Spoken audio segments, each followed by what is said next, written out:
Mister, can you pretend to be my mommy's date? The question hit Grant Morrison so hard he forgot how to breathe.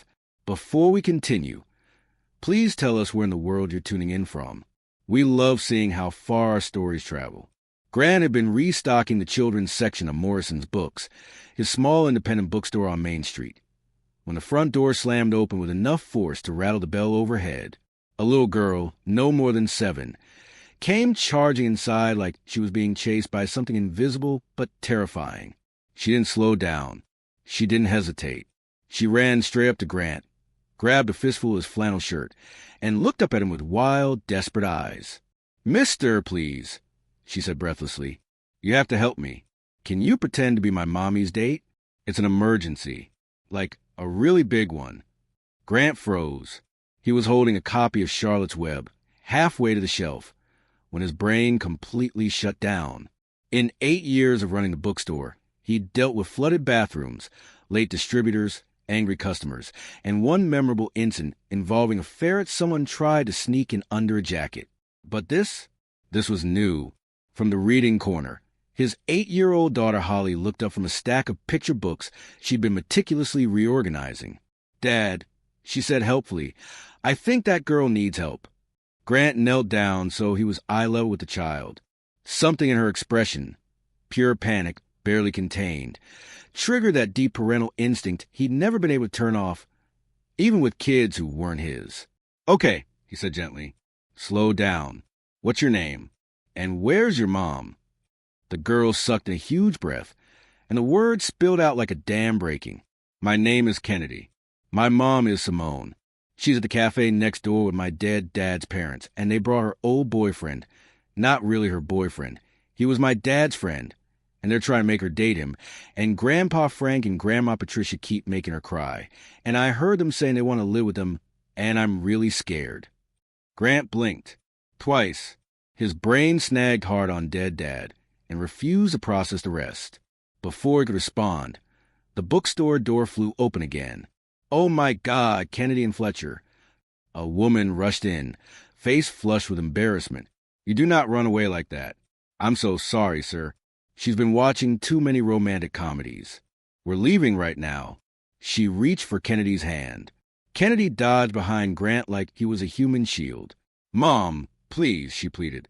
"I found someone. He can pretend to be your boyfriend so Grandma and Grandpa stop trying to make you date boring Mike who only talks about golf." The woman, Simone, apparently, looked like she wanted the floor to swallow her whole. Grant noticed everything in a split second.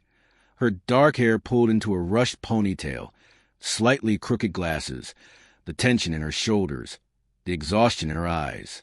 It was a look he recognized intimately, the look of someone holding their entire life together by sheer will. Through the bookstore window, Grant saw an older couple approaching.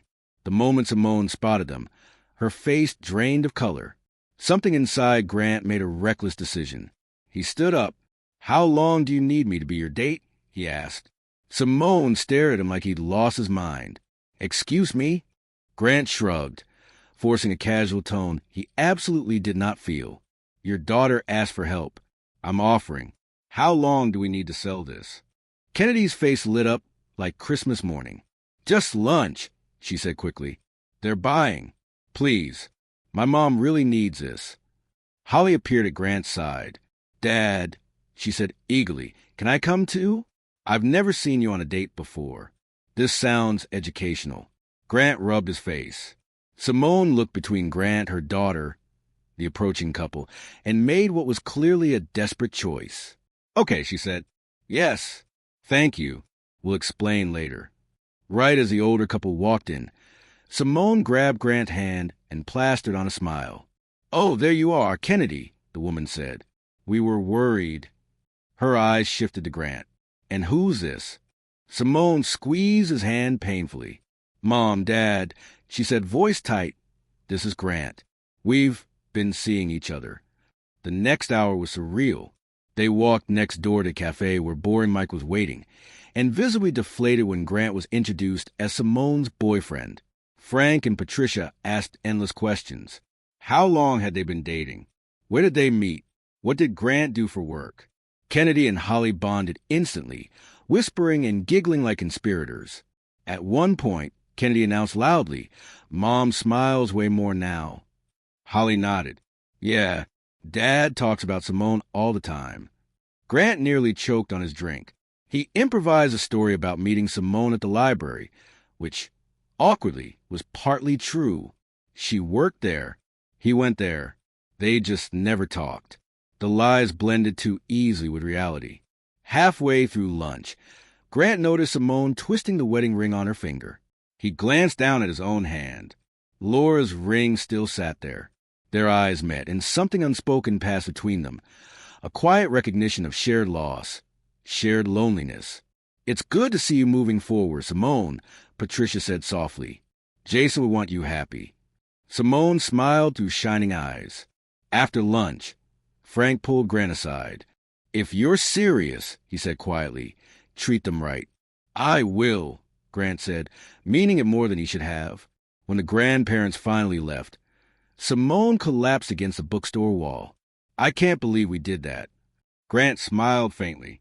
"Most excitement I've had in 3 years." They laughed. Their daughters asked for playdates. Life moved forward. 3 weeks later, Grant realized the coincidental meetings weren't coincidental at all. The girls were scheming, and the fake relationship was starting to feel dangerously real. By the time Grant realized that seeing Simone and Kennedy by coincidence had become a regular part of his week, it was already too late. Kennedy would suddenly need a book the library didn't have, which somehow meant a trip to Morrison's Books. Holly would insist she absolutely had to return a library book in person instead of using the Dropbox. And every time, the two girls exchanged looks that were far too smug for children their age. Grant suspected a conspiracy. What surprised him most was that he didn't mind. Talking to Simone had become the best part of his week. She understood his dry humor, laughed at his terrible dad jokes, and didn't judge him for still loving middle-grade fiction. Their friendship felt easy, safe in a way he hadn't felt with another adult since Laura died. Simone began volunteering for Saturday story time at the bookstore. Grant started bringing Holly to the library programs Simone ran after school. Coffee after turned into a routine while the girls did homework together, heads bent in serious concentration like tiny academics. They talked about everything except the obvious. Grant didn't mention the letter from his landlord, the one that said his lease wouldn't be renewed unless he accepted a 40% rent increase in January. He'd done the math a dozen times. There was no version of reality where the bookstore survived that. Simone didn't mention the weekly text from Frank and Patricia asking when they'd see Grant again. They were pretending nothing needed to be addressed.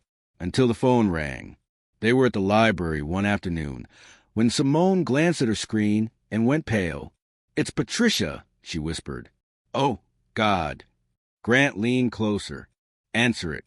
I'm right here." She did. Grant only heard her side, but the tension told him everything. "Yes, that's kind of you. Saturday? Okay. Yes, Grant's great. I'll ask him." She hung up and stared at him in horror. "They want a family dinner. They want to test you." Kennedy looked up from her homework, eyes wide. "Mom, please don't tell them yet. They'll be mad." Grant should have said no. Instead, he heard himself say, "I'll go." Holly whispered to Kennedy, "This is going exactly according to plan." Saturday night was a trial by fire. Frank and Patricia's house was immaculate. Dinner was elaborate. Questions were relentless. "Where do you see this going, Grant?" Patricia asked. Grant glanced at Simone, then said, "I'm in this for real." The terrifying thing was, it didn't feel like a lie. After dinner, Frank pulled Grant aside. "I lost my son," Frank said quietly. "I won't lose my granddaughter." "I lost my wife," Grant replied. "I understand." Frank's expression softened. The ride home was quiet. "I didn't know about Laura," Simone said softly. Grant nodded. "Drunk driver. 3 years ago." She reached for his arm. "I'm so sorry." When they parked outside Simone's apartment, neither moved. "Are we still pretending?" Simone asked. Grant leaned toward her. Then Kennedy mumbled from the back seat, "Mom and Grant sit in a tree." They jumped apart. That night, Both kids delivered identical speeches.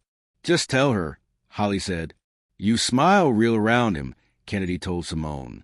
2 weeks later, Simone walked into Morrison's books and found Grant hunched over the counter, staring at an official letter. The rent increase was impossible. "Why didn't you tell me?" she demanded. "Because we're not real," Grant snapped, and immediately regretted it. Simone took his hands.